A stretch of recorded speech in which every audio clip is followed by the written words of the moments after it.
Hello po mga kababayan, si Dante Maravillas. Na-interview ni Pinky Webb sa Billionaire News Channel noong Friday. Si Toby Chanco, nabutas Congressman Toby Chanco. Ayan o. Ito yung report ng Billionaire News Channel kahapon. Sabi dyan, Chanco, unlikely to return to face flood control probe.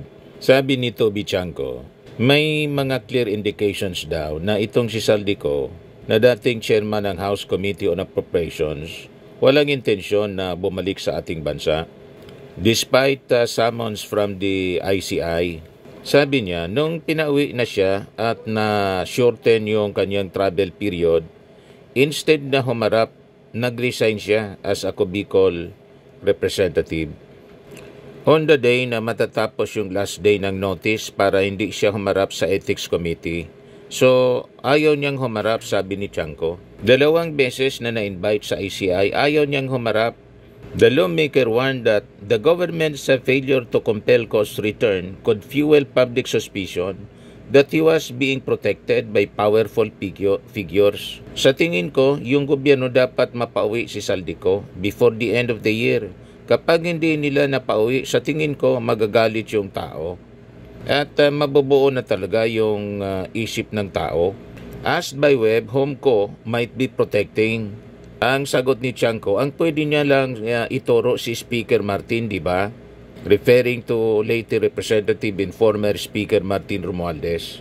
Chanco said, he did not sense determination from the government to bring Ko back. Hindi ko talaga maintindihan. Makikita mo naman kapag porsigido ang gobyerno, di ba? Pero dito, meron ba sa gobyernong porsigidong pauwiin si Saldico? Ayan ang mga sinabi, mga kababayan ni Toby Chanco. Diyan na niya, Mr. Maravillas, masasabi mo niyan. At tingin natin mga kababayan, malabo yung mga insinuations, yung kwento ni Toby Chanco. Ang gustong protektahan ni Saldico po si Martin Romualdez. Malabo man po na protektahan ni Saldico si Martin Romualdez. Laman dapat kasi unang-una na dapat na protektahan kay Martin Romualdez kasi si Martin Romualdez hindi man sabit sa insertions. Ang nagapirma doon sa BICAM report, mga kababayan, malinaw na si Saldico man lang at ibang mga congressmen at senators kasi si Martin Romualdez po hindi man parte ng BICAM. Di ba? Bakit poprotektahan ni Saldico? Maybe yung sarili niya kasi si Saldico mismo nakapirma as Chairman Committee on Appropriations. At sabi nga sa mga naunang reports, hindi man choice ni Martin Romualdez si Saldico bilang Chairman ng Committee on Appropriations. Ang choice sana yung Vice Chairman si Kimbo. Kaya lang nirecommend ng majority sa mga party list congressmen kasi presidente ng Party List Association. Sama ng mga party list si Saldico kasi si Saldico po party list representative. Yun pala yung nangyari niyan. O diba?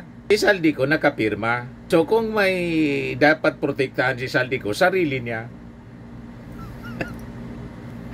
Diba? Ganun yun. At sabi nga natin mga kababayan, malinaw. Ang nagmosyon sa pagtanggal kay Saldico, pag-declare na bakante ang chairmanship ng Committee on Appropriations noong January, si Sandro Marcos, pamangkin ni Martin Romualdez. At ang presiding po, siyempre si Speaker Martin, recorded po.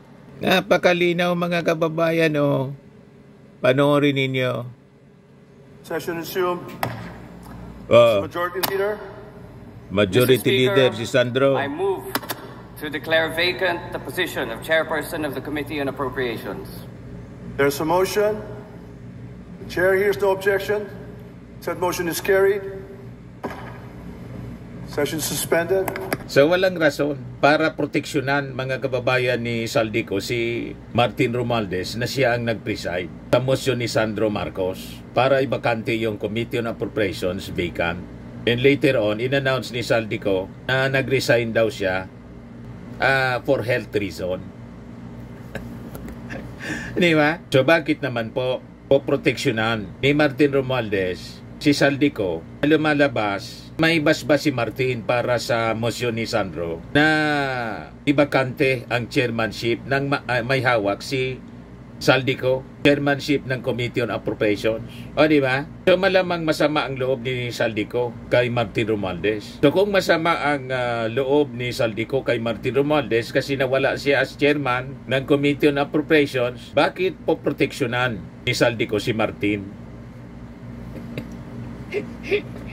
Nakita ninyo, mga kababayan, ang butas ng mga statement ni sa bagay na butas representative siya, kaya may butas.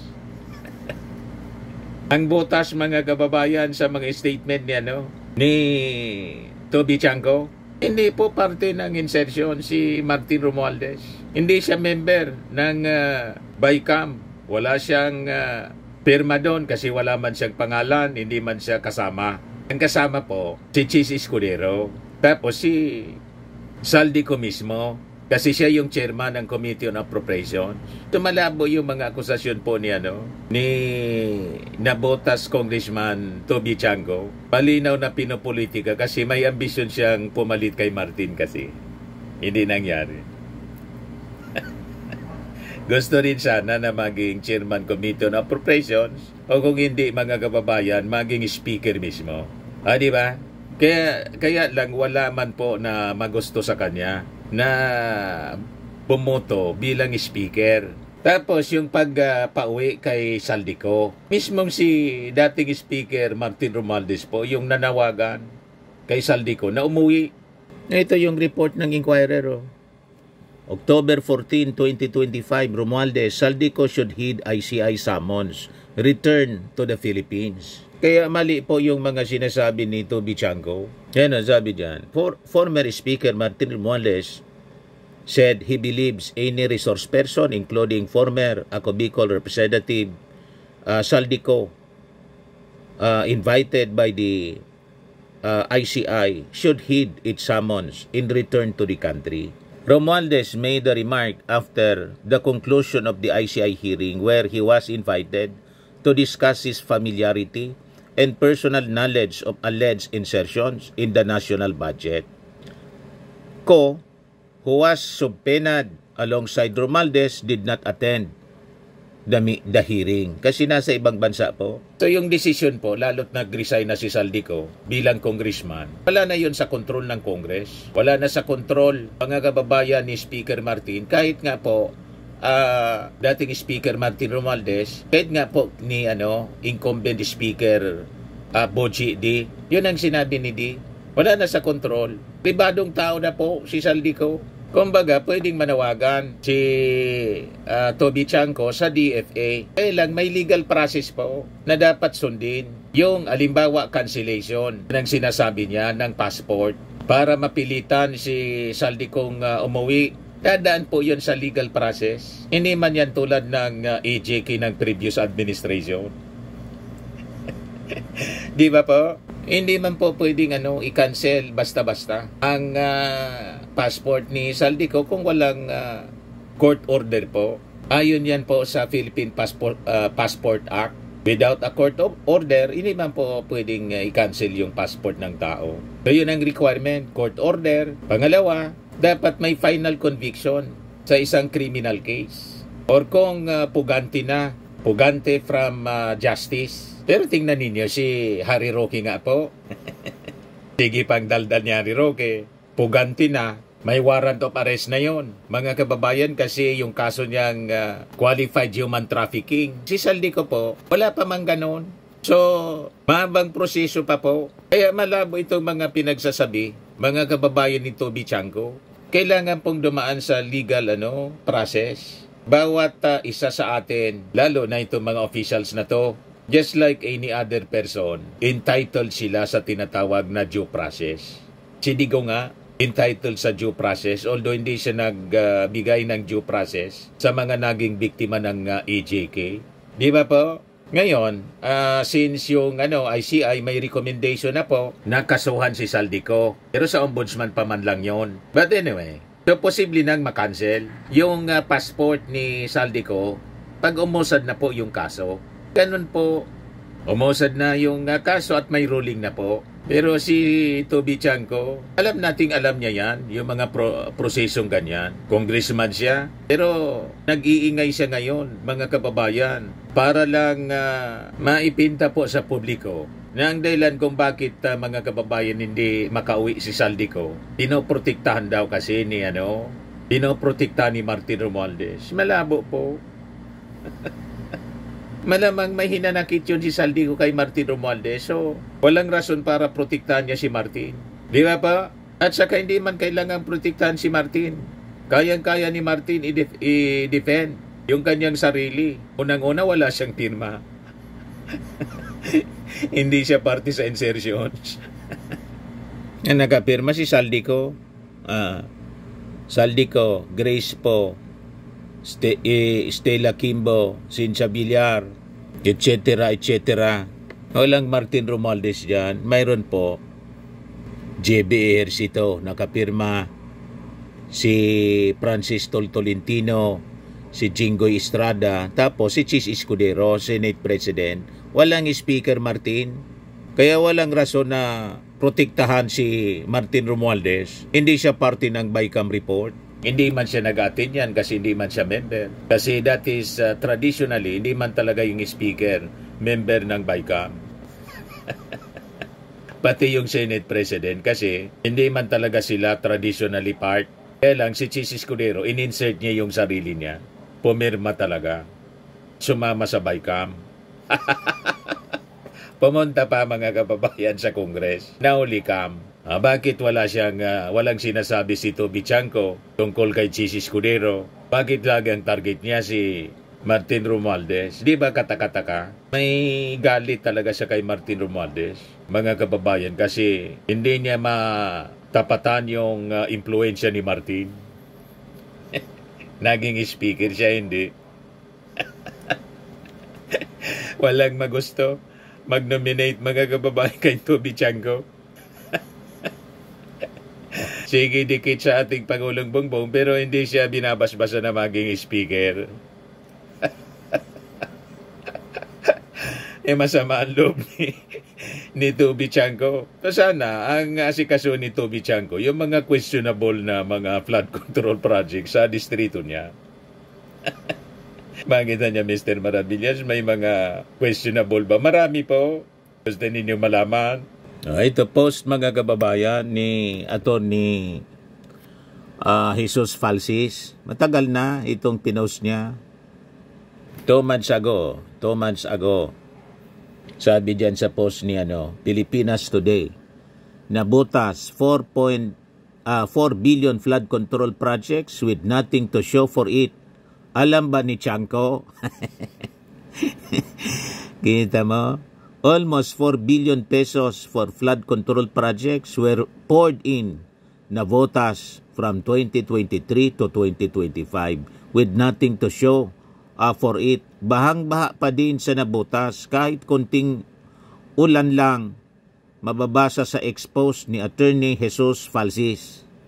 So ito dapat ang tutok. Nangingialam si Toby Chanco sa ibang mga bagay-bagay, sa ibang tao. Dapat ang ipaliwanag niya muna yung nasasakupan niyang distrito. Kumusta naman yung na-allocate na 4 billion pala na flood control project sa Navotas? Kumusta naman? Bakit daw? Sabi niya, hindi ako nagtatanong niya. Yan ang tanong ni Atty. Falsis. Bakit laging baha pa rin sa inyo? Sige, pakialam ni sa kung ano-anong bagay. Pakialaman mo yung distrito mo kasi district congressman ka. Tama po mga kababayan? Ito yung post ni Falsis. Toby Chanco flood control contractor cited in contempt by Senate.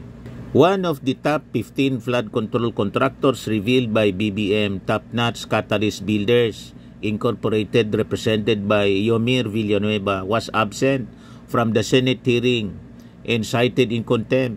Ang problema, most of top-notch projects are in Navotas City, the territory of Congressman Toby Chanco, who is the only representative of Navotas. Almost 4 billion pesos for flood control projects were poured in Navotas from 2023 to 2025 with nothing to show for it. Bahang-baha pa din sa Navotas kahit konting ulan lang. Grabe ang overpriced projects. Pumping stations were priced at 250 to 260 million pesos. Tapos may multi-purpose building worth 200 million pesos.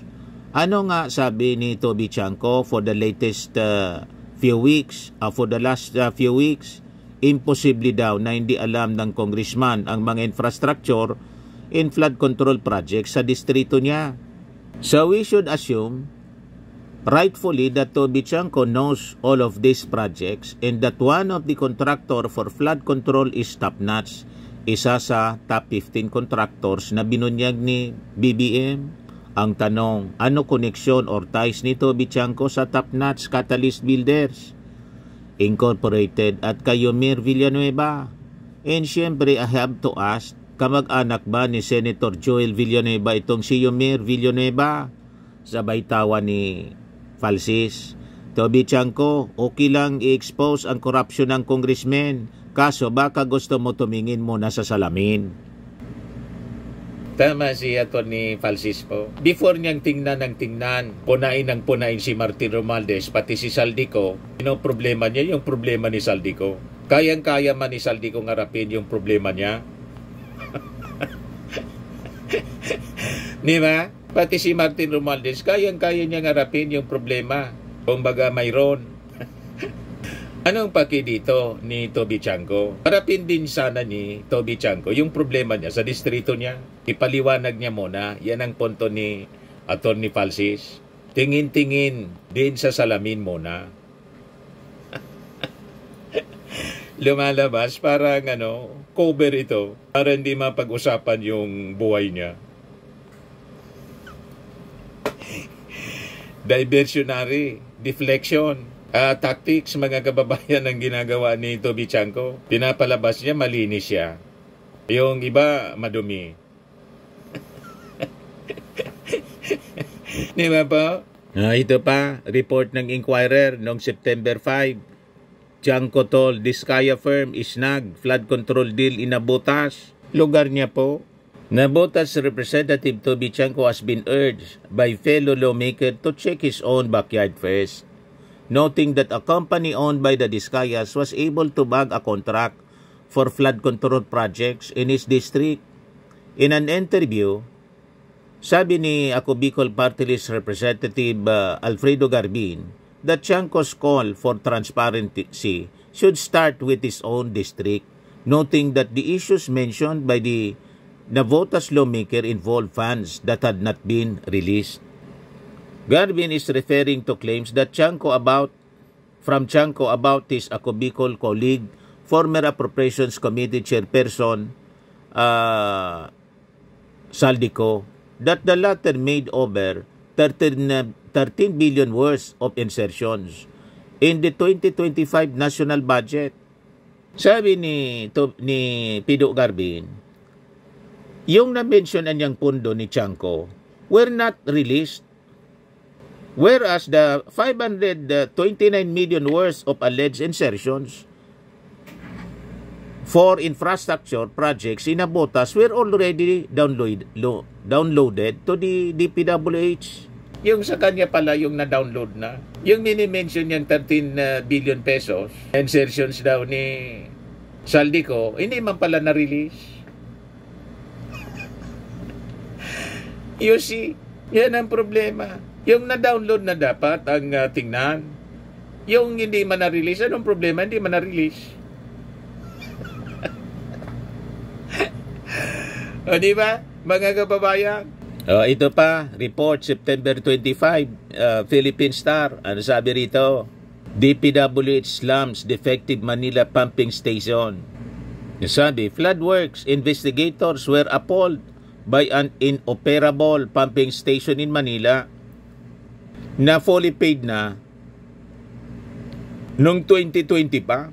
Sabi ni Public Works Secretary Vince Dizon, tapos ni Baguio City Mayor Benjamin Magalong, in Manila Mayor Isko Moreno, galit sila.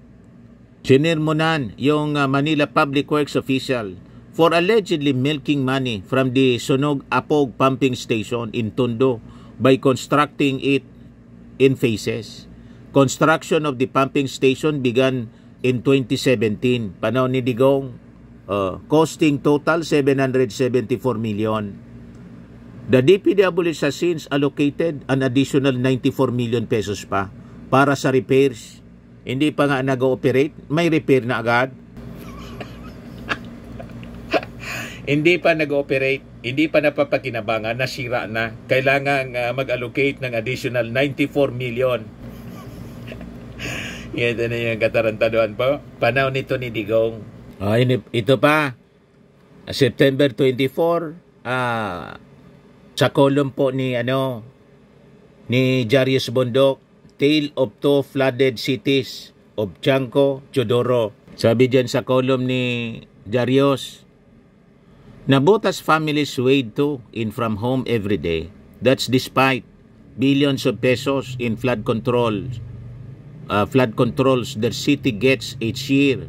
Malacanang proposed for Nabotas infrastructure 1.3 billion in 2023, 1.33 billion in 2024,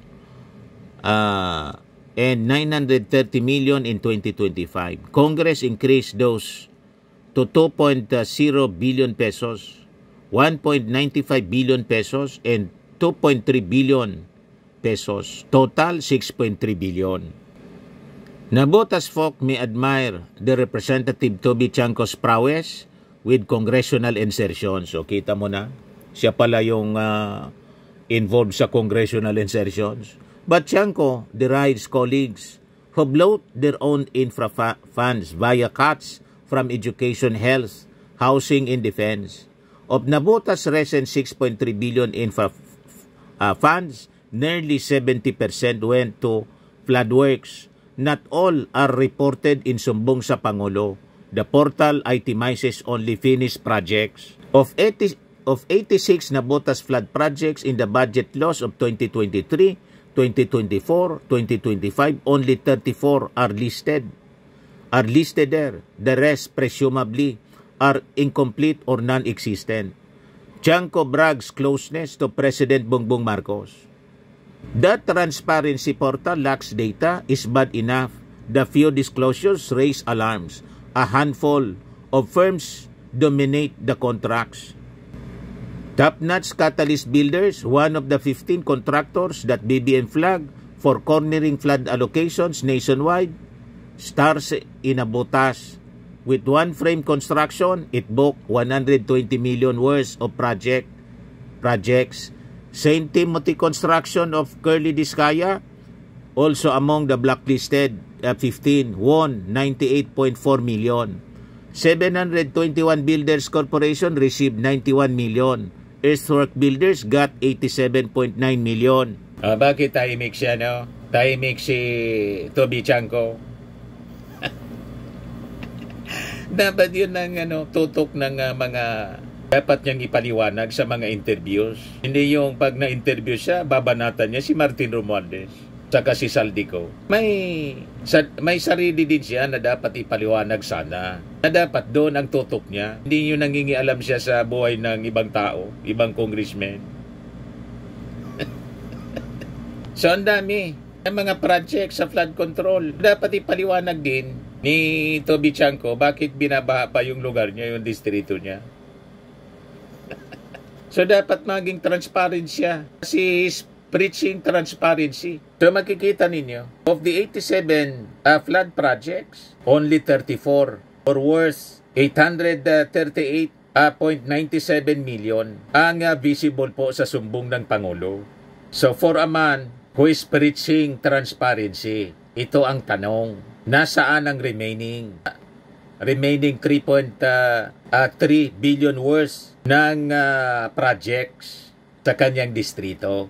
Nasaan din ang kompetisyon? Bakit iilang contractors lang ang palaging nananalo sa Nabotas? Yan Top-notch Catalyst Builders na isa sa 15 contractors na plinag ng ating Pangulo, yon ang kumo-corner ng mga projects sa Nabotas. With one frame construction, it booked 120 million worth of project. yung construction company ng mga Diskaya among the blacklisted. Sa 15 won 98.4 million. Yung 721 Builders Corporation received 95 million pesos. Earthwork Builders got 87.9 million. So yung nabotas mga kababayan fits the exact pattern being questioned sa mga hearings. Ano yon? O na repeat contractors, paulit-ulit sila. Tapos massive yung mga contracts na nakukuha. Tapos may transparency issues. Pero ang bukang bibig ni Toby Chanco, si Saldico at saka si Martin Romualdez. Yan palagi ang nagiging punching bag sa mga interviews kay Toby Chanco sa mainstream media. Ipaliwanag mo muna yung mga projects kung matino ba yung mga projects sa bakuran mo. Before kang mangialam sa ibang distrito, ibang mga projects sa ibang bansa, before mong pakialaman yung problema ni Saldico na kaya naman niya yung harapin, lalo na si Martin Romualdez, bago mong pakialaman, yung distrito mo muna. Tama, Toby Chanco? So, makikita natin dito mga kababayan, si Toby Chanco is not, I think, fighting corruption. He is masking rejection with the bitterness. Ampalaya. Hindi kasi manalo, walang mag-nominate sa kanya bilang speaker or magpili sa kanyang iluklok sa sa pagiging chairman man lang ng Committee on Appropriations.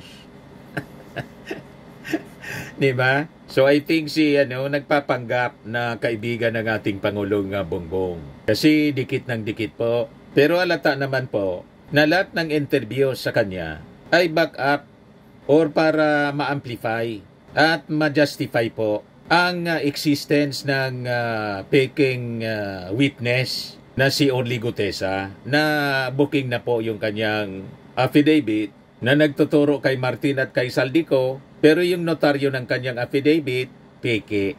At hindi na po nagpapakita ngayon. Sabi ni Mike Defensor, nasa poder daw, nasa custody ng Philippine Marines. Pero sabi ni General Browner, wala man na niya. Ever since, wala yan sa amin. Lalong nag-bol-bol yung kwento ni Mike Defensor at saka ni Marcoleta. Kita ninyo? So makikita ninyo dito sa mga kontrobersing ito, mga kababayan, na si Martin Romualdez remains as a leader na may pagrespeto sa due process. And he steps back when needed, tulad ng pag-resign niya bilang Speaker of the House, para hindi magamit yung kanyang pwesto, yung influensya, mabigyan ng laya yung ginagawang investigasyon. And he answers with facts. Samantalang si Toby Chanco ni walang mag-nominate para maging speaker or chairman committee on appropriations. Kaya ang ginagawa ngayon, sige pa-interview para gawing punching bag po si Martin Romualdez. Diba, mga kababayan? Yan, nabutas po, billion-billion na flood control projects. Laging ganyan pag umuulan.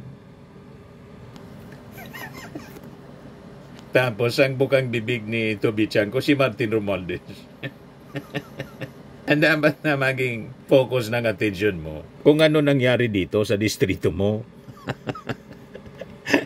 Di ba? Yan ang problema sa tao po. Nakikita yung iba, yung sarili niya, hindi.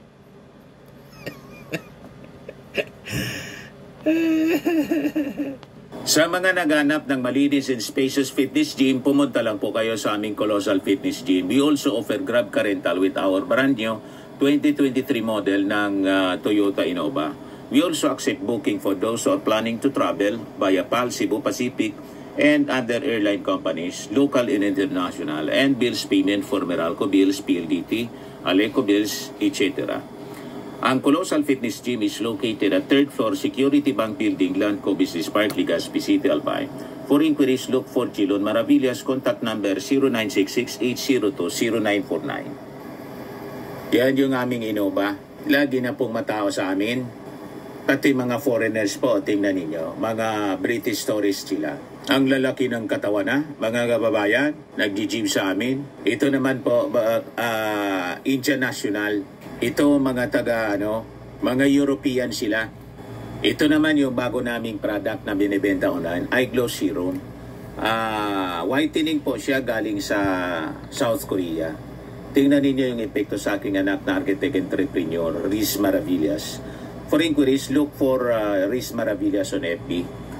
Ito naman po, Firmax Firming and Lifting Cream, pinapahid sa mga pulses and other affected area. Mainam po ito sa mga pains at paninigas ng mga kaso-kasuan. Ito po, Automax Radiant Serum. Sa mukha naman yung application. Anti-aging po siya. You will look 10 years younger than your age. Ito naman po yung bagong product na binibenta namin online. I am Worldwide Amazing Pure Organic Barley Powdered Drink Mix from Australia. Mainam po ito sa mga cancer patients at for cancer prevention. Ito yung ginagamit po ni cancer survivor, actress Maritone Fernandez. Sa mga orders and business inquiries po ninyo, dumiretso na lang po kayo sa aking anak na architect entrepreneur, Riz Maravillas. Sa mga mahilig naman po sa mga imported bags and wallets, dumiretso na lang kayo sa Eileen Closet kay Ma'am Eileen Rosales. Nakabase siya po sa Amerika.